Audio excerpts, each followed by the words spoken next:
Let me introduce to you perhaps the oldest verbs in the Tagalog language.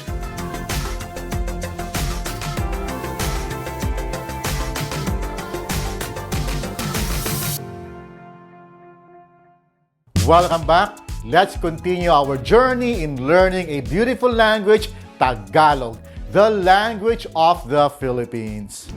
If you have been following my channel, you'd know that I have been talking about Tagalog verbs for quite some time now. If this is your first time to watch my channel, then this is a great time for you to hit the subscribe button and the bell notification button so you'd be updated of new videos. Cool? Now, back to Tagalog verbs. We have learned that Tagalog verbs are formed by combining a root word with affixes. No root words, no verbs. You'll understand what I mean when you see my introductory videos on how Tagalog word works and how verbs are formed. These are episodes 63, 64, and 65. Check them out. The links are in the description box down below. For many weeks now, I have talked about several root words we constructed to create verbs like sulat, basa, kain, lakad, takbo, tanim, maneho, laro, pasyal. Did you notice anything peculiar about the verbs we have discussed so far? I'll give you a hint.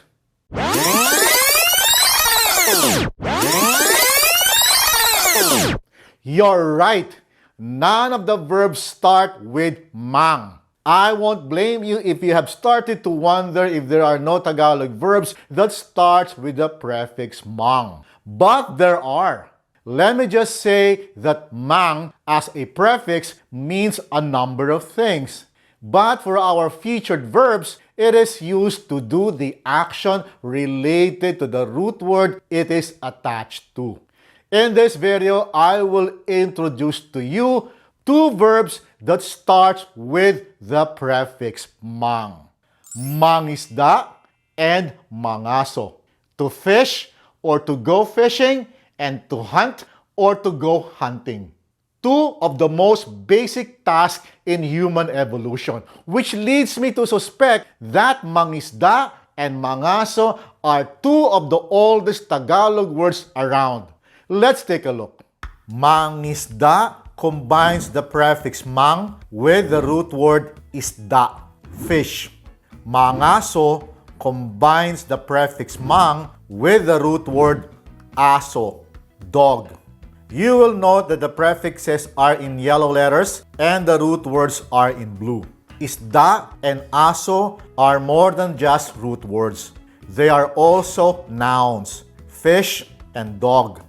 Combined with the prefix mang, they become infinitive verbs. Interestingly, unlike other Tagalog verbs we have discussed so far, these verbs only exist with the mang prefix. There are no other versions with other affixes. Mangisda is very easy to understand. Mang, isda, to fish. But mang-aso, to dog? What gives? I believe it is my duty to explain mangaso more clearly. As a native Tagalog speaker, I always knew that the word means to hunt in English. But when I was preparing for this video, I wondered if it meant to hunt like a dog or to hunt dogs, which bothered me a bit. I didn't know the answer, so I embarked on a quest of discovery to find the etymology of mangaso. In other words, I googled it. Turns out, mangaso means to hunt using dogs. I'm so relieved. Because the root words isda and aso are also nouns, they are not used in the imperative sense. They are not used to command. To command, you use the infinitive verb as it doubles as an imperative verb. Let's use them in simple imperative sentences. Mangaso ka, go hunting. Mangaso ka sa gubat. Go hunting in the jungle or in the forest. Mangaso tayo bukas. Let's hunt tomorrow. Mangaso kayo ng maaga. Go hunting early. Mangisda ka. Go fishing or go catch fish. Mangisda ka sa dagat. Go fishing in the sea or in the ocean. Mangisda tayo sa ilog. Let's go fishing in the river. Mangisda kayo ng maaga bukas. Go fishing early tomorrow. Ayos ba? These verbs are very simple verbs and are not complicated to use. Now, let's use them in more simple sentences in the progressive, completed, contemplative, and recently complete aspects. These are how Tagalog verbs are conjugated and not by tenses. But first, just be aware that both verbs are actor-focused verbs. As such, they emphasize the actor or the doer of the action. Let's begin with the progressive aspect or nagaganap. This is when the action is currently happening. Let's take a look.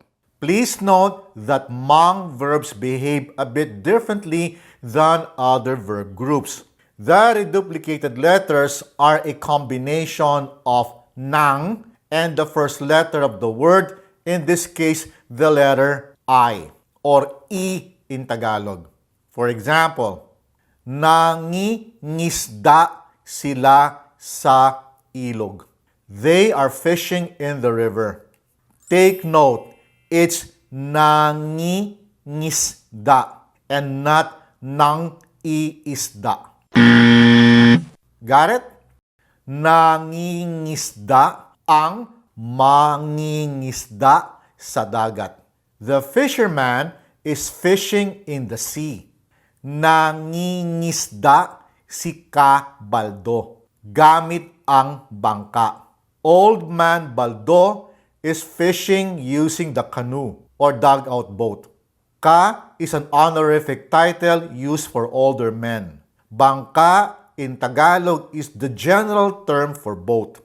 Ayos ba? Ituloy natin. Nangangaso ako sa gubat. I am hunting in the jungle or in the forest. Please take note, it's nangangaso and not nang-aaso. Ayos? Nangangaso ang mangangaso ng baboy ramo. The hunter is hunting wild boar. Nangangaso si Katonyo ng baboy ramo sa gubat. Old Man Tonyo is hunting wild boar in the jungle or in the forest. Ayos ba? Hindi naman mahirap, di ba? Now, let's continue with the completed aspect or naganap. This is when the action has already occurred. Hence, the action has been completed. Nangisda kami sa lawa. We fished in the lake or we went fishing in the lake. Nangisda ang mangingisda ng galonggong. The fisherman caught mackerel.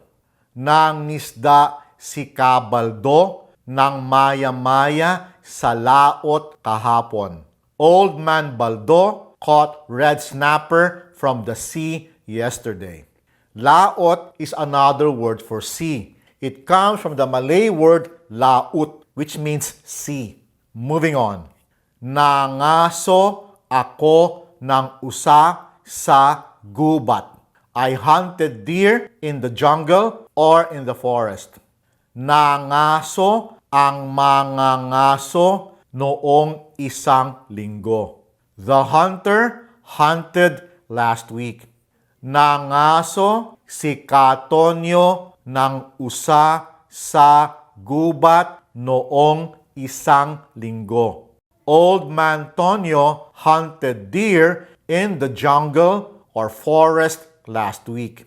Ayos ba? I hope you're getting it. Now, let's move on to contemplative aspect or magaganap. This is when the action has not yet occurred and is about to occur. Mangingisda sila sa malapit sa amin. They will go fishing near our place. I have talked about sa amin in a previous video. It means our place. And it's the same as the French chez nous. Moving on.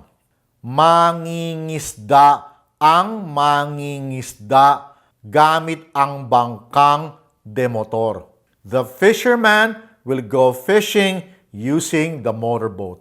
Just take note that the verb mangingisda, to go fishing, is also the same word mangingisda, the noun fisherman. Just keep that in mind. Mangingisda si Kabaldo ng tuna sa dagat Pasipiko simula bukas.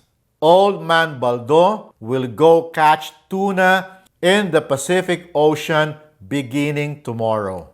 Mangangaso siya sa gubat bukas. He or she will go hunting in the forest tomorrow.